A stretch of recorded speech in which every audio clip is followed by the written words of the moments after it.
Guys, dulu ya di koran-koran berita tuh serentak menjuluki wanita cantik penjual gado-gado ini sebagai Dracula dari Kebayoran Baru. Nah, hal itu terjadi sesaat setelah Aminah itu divonis hukuman 20 tahun penjara. Dia dipenjara di LPK Wanita Bukit Duri atas tindakannya menghilangkan nyawa, memotong-motong bagian tubuh korbannya, dan juga membuang jasad korban ke sungai. Dikenal dengan panggilan Nyonya Aminah, guys, perempuan Cikuray, Sukabumi yang lahir pada tanggal 4 Agustus 1928. Nah, Aminah atau Mince adalah anak ketiga dari 4 bersaudara. Long short story guys, di umurnya yang ke-38, Amin itu tinggal bareng suami dan juga anaknya, menjalani hidup sebagai makelar jual beli perhiasan dan juga penjual gado-gado di Jalan Cioma 1, Kebayoran Baru, Jakarta Selatan. Dimana guys, di alamat inilah yang menjadi tempat terungkapnya kasus Aminah ini. Hari itu ya guys, Selasa tanggal 11 Oktober tahun 1966, Aminah tuh kedatangan Nyonya Hapsah, salah satu kenalannya yang juga tinggal di lingkungan yang sama dan juga sama-sama makelar perhiasan. Bukan tanpa alasan ya guys, Hapsah datang buat pinjem uang dari Aminah sebesar 300 rupiah. Tapi sebenarnya guys, Hapsah ini bukan semata-mata lagi butuh duit. Dia sengaja minjem karena Aminah ini punya hutang nyicil perhiasan yang sering sulit ditagih pas udah tanggal pembayaran. Jadi mungkin kayak gini guys, kalau waktu itu dipinjemin sama Nyonya Aminah, Hapsah tuh nggak usah nagih lagi pas cicilan Aminah ini udah jatuh tempo. Kayak seolah-olah pembayaran lebih awal gitu kali ya. Nah, tapi sayangnya nih, Aminah malah jawab kalau dia nggak punya duit. Tapi guys, Hapsah tuh tahu sesuatu ya. Aminah ini baru-baru ini dapat komisi penjualan jam tangan mahal dan juga dapat proyekan sebagai makelar tanah. Karena itu, Hapsah terus-terusan maksa biar dipinjemin duit. Sampai Aminah ini ngejawab dengan nada tinggi guys, kalau saya nggak punya uang, mau gimana? Kok malah maksa-maksa? Dia bilang gitu. Nah, karena Hapsah juga udah mulai dongkol ya guys, secara spontan dia bilang ke Aminah kalau Aminah ini sebenarnya bukan nggak punya uang, tapi emang nggak mau bantu temen. Nah, ketegangan yang memanas sempat meredam guys karena ada pembeli yang datang. Di tengah ngeladenin pembeli ya, sebenarnya Aminah tuh masih nyimpen dendam atau kemarahannya yang menggebu-gebu guys. Karena itu ya, setelah pembelinya pergi, pisau yang dipakainya buat bikin gado-gado tadi, dia tenteng nyamperin Hapsah di ruang tamu. Rambut panjang Hapsah langsung ditarik sampai posisi kepalanya tuh ngedongak ke atas guys. Nah, di situ dengan secepat kilat, pisau gado-gado itu jadi senjata yang menghilangkan nyawa Hapsah. Tanpa kepanikan, tanpa kebingungan guys, tubuh Hapsah dia tutupi karpet dan diseret ke bawah tempat tidur di kamarnya. Nah, anehnya ya guys, di kasus ini ya, suami dan juga anak angkatnya ini nggak pernah sadar kalau misalnya tuh mereka tidur di atas jasad manusia. 3 hari setelah kejadian, karena dirasa takut mengeluarkan bau dan suaminya tahu, Aminah tuh merayu Mursidi, anak dari pemilik rumah yang dia sewa, buat ngebantunya ngubur Hapsah di belakang rumah. Rayuan dengan upah besar tuh berhasil guys. Tanggal 14 Oktober tahun 66, di tengah suami dan anaknya yang lagi terlelap, Aminah menyeret jasad Hapsah ke belakang rumah. Nah, di belakang rumah, Mursidi tuh udah nunggu buat ngegali lubang. Tapi guys, situasi malam itu bikin mereka ragu. Takut waktunya lama, terus nggak keburu atau keburu ketahuan tetangga. Nah, di situ rencana jadi berubah guys. Aminah dan juga Mursidi mutusin buat misah-misahin tubuh Hapsah biar bisa masuk ke dalam keranjang. Pagi itu Mursidi nyewa bemo guys dan supirnya yang bernama Rojali. Mereka lalu pergi ke arah Manggarai. Nah, Rojali tuh sempat nanyain sih isi dalam keranjang itu tuh apa. Karena kayaknya kelihatannya tuh berat banget isi keranjangnya ya. Tapi di situ Aminah ngejawab guys kalau itu daging yang mau dia kirim ke Sukabumi. Nyampe di kawasan Manggarai, mereka minta turun dengan alasan di situ tempat mereka nunggu mobil omprengan ke arah Sukabumi. Nah, setelah Rojali pergi dan gak kelihatan, Aminah dan Mursidi melempar tubuh Hapsah ke sungai sebelum mereka pulang ke rumah masing-masing. Singkat aja ya guys, 3 jam kemudian warga nemuin mayat perempuan di keranjang. Nah, kabar itu langsung terdengar sama keluarganya Hapsah yang udah 4 hari nggak bisa nemuin Hapsah. Karena mereka juga udah sempet laporan ya, polisi itu langsung ngabarin keluarga Hapsah dan ngasih tahu ciri-ciri mayat tersebut. Dan guys, tangis histeris pecah di rumah sakit Cipto Mangunkusumo. Ternyata bener aja, mayat yang ditemukan itu adalah Nyonya Hapsah. Nah, di sini polisi tuh langsung bergerak cepat ya. Di bawah Brigadir Hudori, mereka mulai menyelidiki tetangga, teman, dan juga beberapa saksi. Dari beberapa informasi, kepolisian tuh ngantongin satu nama, yaitu Aminah. Banyak yang bilang, terakhir kali Hapsah terlihat itu pas dia mau ke rumah Aminah. Kesaksian tetangga belakang rumah Aminah juga bilang kalau mereka tuh nyium bau busuk kayak bangkai tikus. Dan ada juga yang ngeliat kalau Aminah dan Mursidi bawa keranjang subuh-subuh pakai bemo. Polisi sempat datang guys ke rumah Aminah ya, tapi di situ nggak ada siapa-siapa karena katanya mereka lagi pergi ke undangan. Nah, karena itu polisi langsung bergerak ke rumah Munkin, ayah Mursidi. Di situ polisi langsung memeriksa kamar Mursidi dan nemuin potongan plastik hitam yang mencurigakan. Mursidi itu sempat berbohong guys awalnya ya, tapi karena desakan polisi, akhirnya Mursidi itu ngakui kalau plastik itu adalah bekas potongan plastik buat ngebungkus tubuh Hapsah. Malam harinya nih Aminah udah pulang guys. Sebelum polisi datang ya, RW dan Hansip setempat datang ke sana. Awalnya tuh mereka tuh sempat bersih tegang sama Ahmad ya, suaminya Aminah, karena Ahmad ini ngerasa kalau istrinya tuh dituduh itu. Tapi setelah diceritakan semuanya, akhirnya Ahmad tuh nyerah dan ngebiarin Aminah dibawa ke kantor polisi. Di hadapan penyidik guys, Aminah langsung ngaku ya. Motifnya tuh sederhana, cuma karena kesel Hafsah maksa minjem uang. Nah karena itu, besoknya polisi balik lagi ke Jalan Ciamas 1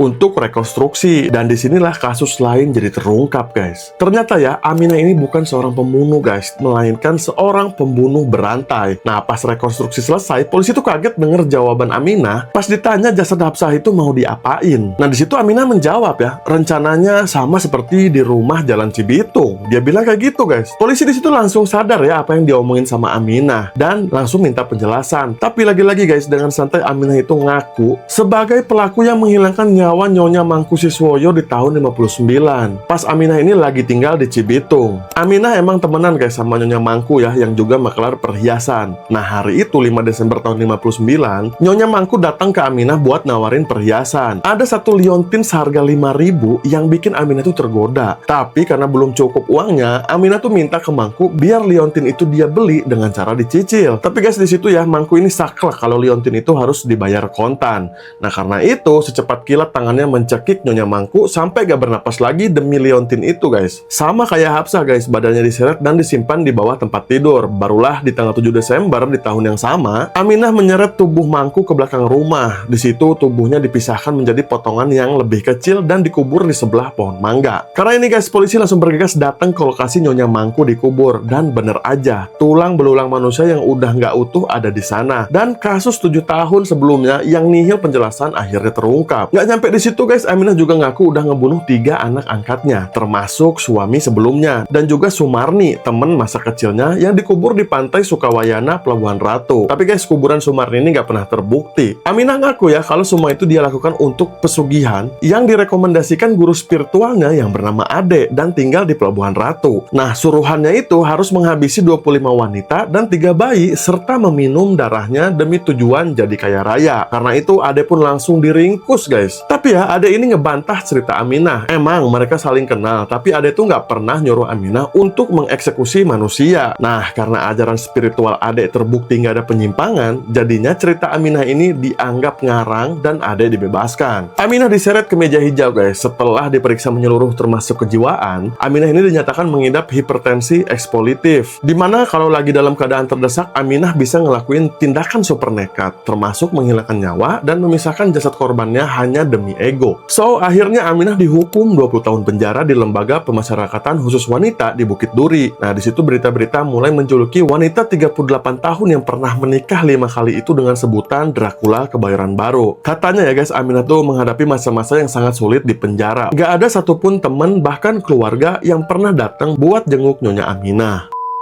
Oke, itu tadi salah satu cerita pembunuh berantai asli dalam negeri ya guys. Nggak kalah kejinya sama serial killer yang terkenal mendunia. Jadi ini edukasi aja guys, selalu berhati-hati dari dunia luar maupun dari diri sendiri. Karena guys, kadang ego kita yang nggak kekontrol bisa aja bikin kita jadi sesuatu yang menakutkan. Komen guys kalau misalnya ada cerita atau kasus apa lagi yang seru buat dibahas. Jangan lupa follow juga biar nggak ketinggalan video-video selanjutnya. See you on the next guys, ciao.